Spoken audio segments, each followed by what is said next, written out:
Tugas kita hanya mempelajari tanda-tanda yang disebutkan dalam hadis, lalu melihat apa yang sedang terjadi. Hanya itu tugas kita. Baik, jika demikian, apa yang akan terjadi? Selamat menyimak, semoga bermanfaat. Apabila ada kesalahan, kekurangan, boleh di komen di kolom komentar di bawah. Dan jangan lupa ya di subscribe. Terima kasih.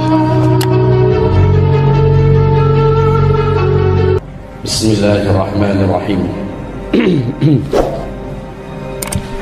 Assalamualaikum warahmatullahi wabarakatuh. Tema yang dimintakan kepada kita untuk disampaikan di malam hari ini, terus terang saya katakan tema yang berat. Kedengarannya mudah, yaitu persiapan pemuda di akhir zaman.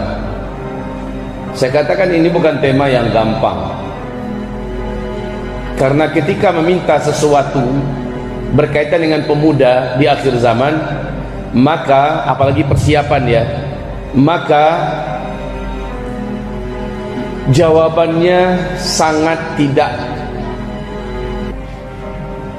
mungkin untuk disampaikan secara terbuka seperti ini. Tetapi saya akan menjawab secara umum saja dulu. Semoga yang lain bermanfaat, karena yang mendengar bukan anak muda semua. Banyak juga yang bapak-bapak, banyak juga yang mak-mak, ya. Jadi jika demikian adanya, maka saya akan mencoba mengambil jalur pertengahan di mana mak-mak, bapak-bapak pun bisa melakukan persiapan, sebagaimana anak-anak remaja dan anak-anak muda juga dapat mengambil pedoman dari apa-apa yang akan kita sampaikan berikut ini. Baik, kita langsung to the point saja. Persiapan yang akan harus dipersiapkan oleh anak muda, pemuda khususnya, dan kita semua orang-orang yang sudah di atas umur 40 tahun adalah berikut ini. Satu, ya sebentar Bapak Ibu, ini saya menyampaikan tentang akhir zaman. Semua ada dengar kajian akhir zaman belum nih ya? Hah? Yang udah ya udah, yang belum pasti belum. Selintas saya katakan, saya ingatkan bahwa saya pernah bermulazamah dengan seorang syekh ahli hadis dunia bernama Syekh Musa'id bin Bashir Ali Al-Husaini Al-Sudani dari Sudan pada tahun 2012. Saat itu usia beliau baru 64 tahun. Beliau satu di antara ulama ahli hadis terkenal, 40 ulama ahli hadis yang paling terkenal di dunia, salah satunya adalah beliau. Kami menamatkan kitab Fathul Bari, syarah Sahih Imam Al-Bukhari bersama beliau dari A sampai Z, mulai dari subuh sampai jam 10 malam. Istirahat kami hanya sholat dan makan. Kalau bahasa orang Padang, Pak, sampai baraso iku.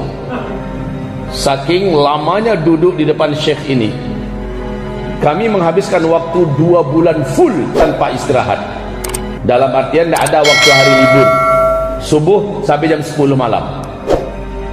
Dari 250 peserta seluruh Indonesia, para da'i, ulama-ulama dan ustaz-ustaz yang hadir, berakhir hanya tersisa lebih kurang 35 orang, berguguran banyak.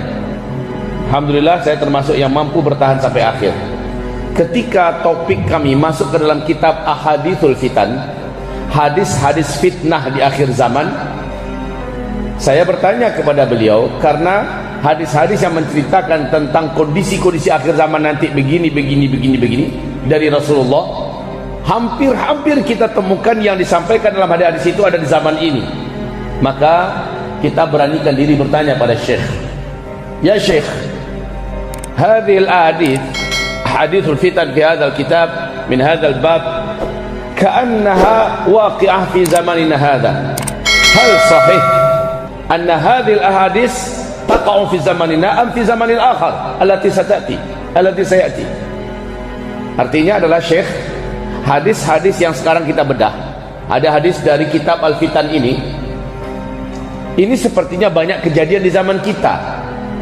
Wahai Syekh, hadis-hadis fitnah ini kejadiannya persis seperti di zaman kita. Apakah zaman ini yang dimaksud oleh Rasulullah dengan akhir zaman, atau ada nanti zaman lagi yang akan datang?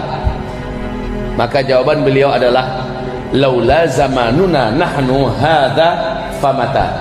Kalau bukan zaman ini, maka zaman yang mana lagi? Kalau bukan sekarang, maka akhir zaman yang mana lagi? Inilah akhir zaman, kata beliau.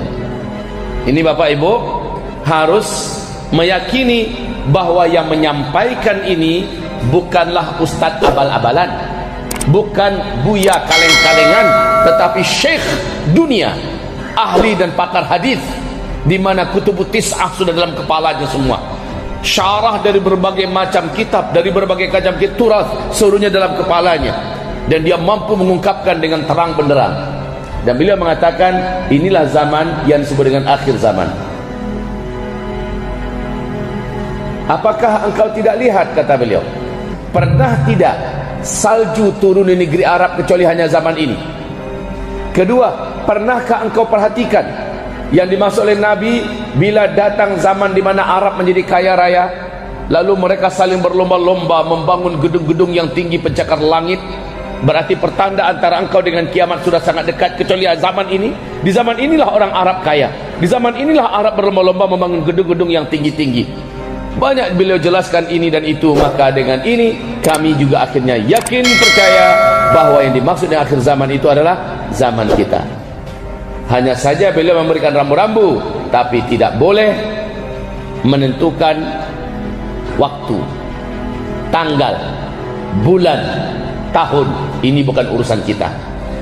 Tugas kita hanya mempelajari tanda-tanda yang disebutkan dalam hadis, lalu melihat apa yang sedang terjadi. Hanya itu tugas kita.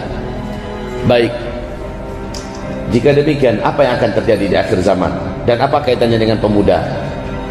Di akhir zaman, Rasul mengatakan ini pahit Pak ya, apalagi 1442 Hijriah. Tahun ini 1442 Hijriah, ini masuk malam ke-6 Muharram 1442 Hijriah. Tahun ini akan lebih pahit, lebih berat, lebih banyak ujiannya, lebih padat petakannya, lebih besar huru-haranya, lebih hebat petakanya yang akan menimpa kita semua Pak. Sedunia, bukan hanya di Pekanbaru, sedunia. Sebagaimana globalnya pandemi COVID-19, sedunia kena. 200 negara yang dihantam oleh pandemi COVID-19. Maka petaka-petaka besar di 1442 Hijriah ini akan lebih besar, lebih banyak, lebih berat. Ustaz, dari mana Ustaz mengambil kata-kata itu? Pedoman Ustaz dari mana? Jawaban saya sederhana saja. Wahai Bapak Ibu, tolong dijawab. Jawab nanti serentak. Menurut Bapak Ibu semua, secara ekonomi, secara keuangan, secara finansial, hitungan global, mana yang lebih berat? Perekonomian sekarang atau 10-20 tahun yang lalu? Mana yang lebih berat Bapak Ibu? Sekarang. Sepakat ya? Sepakat? Yang kedua, coba jawab. Menurut Bapak Ibu semua, dalam hal perkembangan kesehatan, mana yang lebih berat umat zaman sekarang menghadapi kondisi kesehatan global atau 10-20 tahun yang lalu? Mana yang lebih berat? Gara-gara kondisi yang lebih berat ini, Bapak Ibu semuanya dipaksa atau terpaksa pakai masker. Sampai ada lockdown di mana-mana, PSBB di mana-mana. Berbagai negara akhirnya tumbang. Tidak terkira nyawa yang sudah melayang merenggang. Dan ini belum apa-apa. Kalau saya mengatakan ini belum apa-apa. Oke, kita sepakat sekarang lebih berat ya. Yang ketiga, tolong dijawab. Mana lebih berat? Kondisi politik sekarang, baik di Indonesia ataupun dalam skala internasional, sekarang yang lebih berat atau 10, 20, 30 tahun yang lalu? Mana yang lebih berat? Sepakat semuanya. Yang keempat, tolong jawab. Secara moral, anak-anak bangsa, anak-anak muda sekarang ya, mana yang lebih parah? Akhlak, adab, moral anak sekarang atau anak 10, 20, 30 tahun yang lalu? Silakan jawab. Sekarang. Secara kualitas pendidikan, dunia pendidikan, mana yang lebih berat ujiannya? Sekarang atau 10, 20, 30 tahun yang lalu? Coba jawab, secara kondisi alam, bencana, musibah, petaka, mana yang lebih banyak, sekarang atau beberapa puluh tahun yang lalu? Sudah sepakat kita semua, berarti kondisi yang ada lebih berat daripada sebelumnya, betul? Baik kaum muslimin, kalau begitu kenapa saya berani mengatakan bahwa kita ke depan akan menghadapi yang lebih berat daripada ini? Jawabannya dari hadis Nabi Muhammad sallallahu alaihi wasallam. Ketika Nabi sallallahu alaihi wasallam berkata, "Isbiru, kamu wajib bersabar. Fa innahu la ya'ti 'alan nasi zamanun." Sesungguhnya tidaklah nanti datang kepada kalian di akhir zaman orang-orang yang hidup pada masa itu, kata Rasulullah, hari-hari yang sedang dijalaninya lebih berat daripada yang telah dilalui dulu, dan hari-hari yang nanti akan dihadapinya, yang akan disongsong di jelangnya, akan lebih berat dari hari-hari yang sedang dia jalani saat itu. Sampai kapan itu? Hatta talqaw rabbakum, sampai kalian semua meninggal dunia berjumpa dengan Allah Rabb kalian. Artinya ini akan berlangsung panjang. Berarti ke depan ujian yang akan Allah berikan kepada kita bergerak waktu ke depan makin berat daripada sebelumnya.